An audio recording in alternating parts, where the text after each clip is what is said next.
Hello and welcome to the first virtual AgriSciences Open Day of Stellenbosch University. We are extremely excited to host this event for you, and we do hope that you are going to join us, look on the web, look at all the things that we've posted for you so that you can decide on what to study at Stellenbosch University. I'm Monica Besson and I work within the Faculty of AgriSciences, and what a pleasure to be here today. So we're going to talk about agriculture today, but unfortunately, similar to sciences, very often the perceptions about agriculture is really not the best. Come on, be honest. This is also sometimes the idea that you have about agriculture. You know, people with two-tone shirts, you're going to work on a farm, you're going to do manual labor, it's going to be hard, backbreaking, you're not really going to earn a good salary and definitely not a sustainable livelihood. Unfortunately, that cannot be further from the truth as it is now. So, before we start talking about the real world of agri-sciences, one thing that you have to note is that Stellenbosch University's Faculty of Agri-Sciences has been ranked as the best faculty for agricultural studies on the African continent. And worldwide, internationally, we are ranked under the top 50. So if you are interested within agriculture, if you are interested within the applied sciences, you don't want to study at any other university than Stellenbosch University, which is also within the picturesque town of Stellenbosch, of course. So how does the world of agriculture look like? Unfortunately, a lot of students, as I've said, think that they're going to work on a farm, that they have to own a piece of land. But the world of agriculture, obviously, it starts within farming, or it starts at farming. But at Stellenbosch University, within our faculty, we do not train farmers. We train scientists that work alongside farmers so that they can farm better, so that they can get a better yield or a higher yield, so that they can make more money, so that we can sell our products not only in South Africa, but across the world, so that we can get a better price for us, so that the people that we employ can actually have a better life. So throughout the whole value chain, from the farm to the fork, there's opportunities for students. And the world of agriculture is actually cutting edge. It's the latest technology that we use. It is technology driven, it is exciting. You know, drones can really transform the farming in South Africa.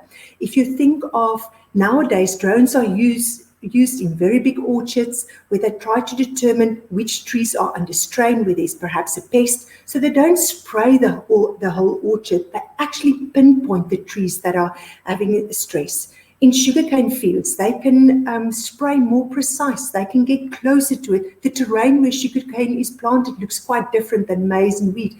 And don't forget, sugarcane is the third largest crop of our country. It is also all about innovation and thinking differently. If you look at this picture, it's the largest concentration of greenhouses in the world. It's in Spain. 40 years ago, that was an arid, desert-like area. Now it produces more than half of Europe's fruit and vegetables. And talking about fruit and vegetables, nowadays there are totally new food trends. And who looks at that? The food scientist. And the food scientist lies within agriculture. And if you have thought that that is a wonderful looking steak there on the screen, think again, because that is indeed actually a watermelon steak and no meat at all. So we need to think of all those trends and all the technology that is going into these things to actually sustain our livelihoods. So why study agri-sciences? Oh, there are many reasons. You know what? I always say to students within agriculture, they tackle real problems, real life problems for which we really need solutions. You know, whether it's food security, whether it's poverty, whether it's environmental sustainability or climate change. And it is really you that are now currently watching this recording. It is your problem. You know, I'm old. In 40 years' time, you can make the maths. I'm really not going to contribute to finding solutions to these problems. But make the math, where are you going to be? It's really going to be your problem. And that is why we need students with bright minds, with maths and science, not only to think of medicine as a career choice, not only to think of engineering as a career choice, but to actually look at the career choices and the programs that lie within the Faculty of Agri-Sciences. Now, why study agri-sciences? Now, I think one of the biggest problems, and you all know that, is the rapidly growing population that we have. Predictions are that the issues is that we have to feed 9 billion people by 2050. And that number of people of the population is growing every day. And the reality is that 800 million people go hungry every day. A third of the Earth's population is malnourished in some or other way on a daily basis. That is a real problem. And the solution does not lie in having more farmers or more farms. It is that we have to farm better, that we have to farm with less water, that we have to farm on ground or on soil that is not that fertile. That is the issues that we have to tackle. We are fighting poor nutrition. We are trying to improve lives. We have to think of conserving water and preserving the soil, protecting biodiversity, combating climate change. Those are the issues that you tackle when you study within the Faculty of Agri-Sciences and the programs that we have to offer. So for you as young people, you might say, but where does it lead to me? It sounds all good, but look at this slide. I have just used some examples of careers that you can actually follow when you study within agri-sciences. And if you look very closely at the slide, you will see that the word farmer does not appear on that slide. Because at Stellenbosch University, within the Faculty of Agri-Sciences, which is an applied science, we do not train farmers. We open up the world for you to do a variety and a diversity of careers that is waiting for you, not only in South Africa, but also abroad. So the student personality now, who looks at agri-sciences? You know, obviously you have to have maths and physics. You have to like the biological sciences, but you also need to be innovative and curious. You're almost that student in class that always says, but ma'am, why does that work like, but ma'am, can't we do it this way? You are constantly trying to find solutions. And that is what we need within the applied sciences, because you use your science knowledge and apply that on real problems.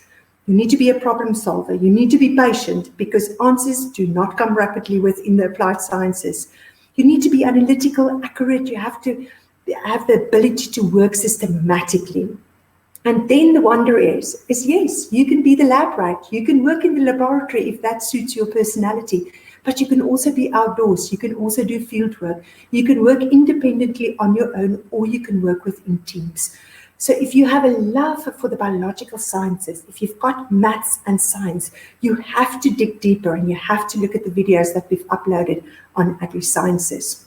So the programs that we have to offer, there's quite a number of programs, from grape wine and wine sciences.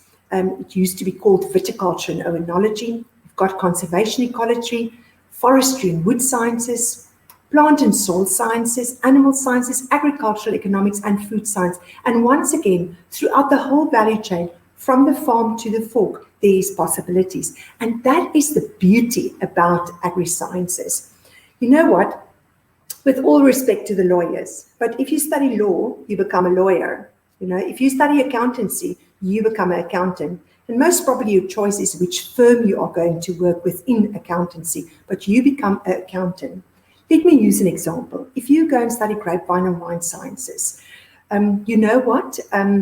Good wine is being made not in the bottle and not in the cellar. Good wine starts with the soil. So you need a soil scientist that knows what's going on in the soil, your soil physicist, your soil chemist. You need to make sure that the vines that you plant is actually suitable for that area.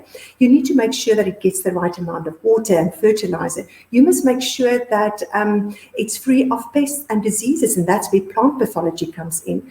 Yes, somebody needs to prune it and somebody needs to harvest it, and yes, it goes into the cellar, and hopefully the winemaker is going to make a brilliant wine out of that. But after that, somebody needs to bottle it, somebody needs to certify it, somebody needs to design a label, somebody needs to sell it, somebody needs to export it, somebody needs to write about it.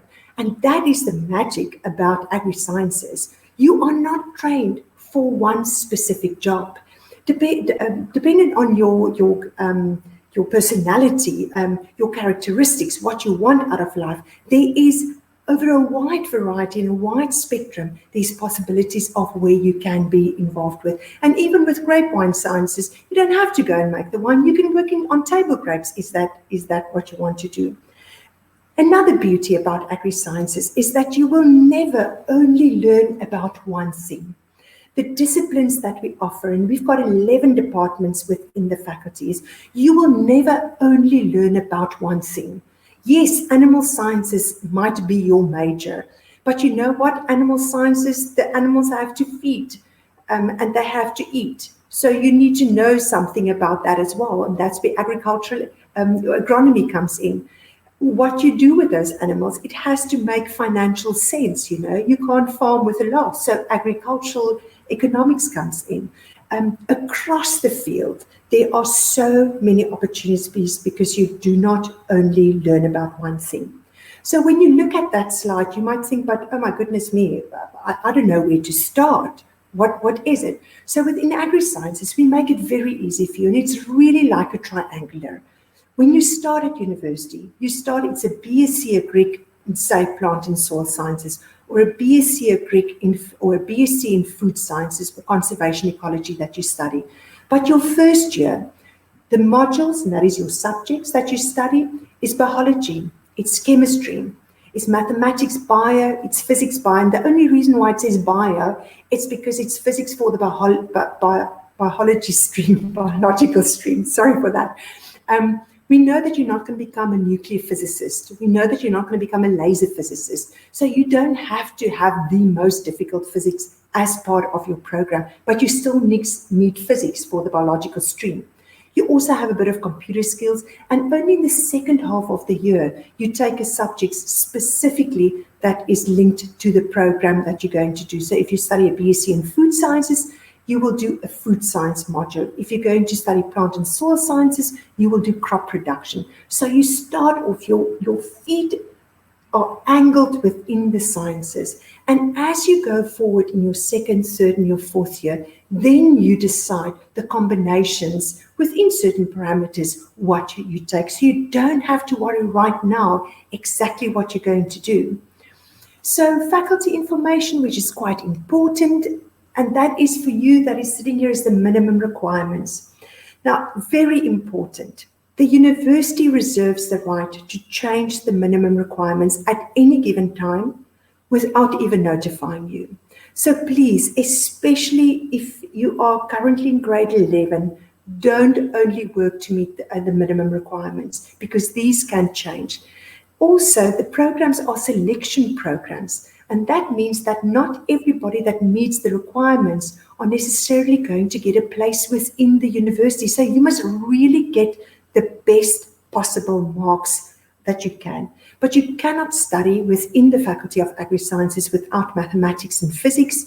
There's also higher requirements, for instance, if you want to take the combination of soil science and chemistry, or if you want to go in wood and wood product sciences. If you want to go in Elsenburg, oh my goodness me, I totally forgot to talk about it. Elsenburg, it was on a few slides previous to that. Elsenburg is a separate institution. It's 10 kilometers outside of Stellenbosch, and they offer quite a number of programs from diploma, certificate diploma programs, and then they also offer a Greek degree. It's underwritten by the university so that we say it's of a high quality and a good standard, but they're a separate institution, and students study on the Elsenburg campus with their lecturers, with the facilities that they offer there for students. But in the end, after the 3-year degree, you get a degree from Stellenbosch University, as well as from Elsenburg Agricultural College.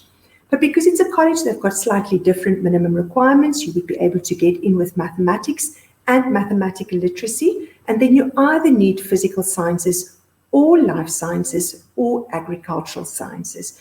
Just note once again, it's the minimum admission requirements. They only take in 80 students for the Be a Greek degree program, so competition is quite strict. And if you barely meet the requirements or only just, might not be that you get that place that you want. So what must you know when you want to apply? First of all, determine the programs that you are interested in. And we have, of every one of our programs, we will have a presentation that you can go and watch. On every one of our programs, we will have short video clips and information about our alumni that you can read on what our students do. So determine the programs that you are interested in. And if that is difficult for you, first determine what you are not interested in. That's sometimes easier to do than to say what you are interested in.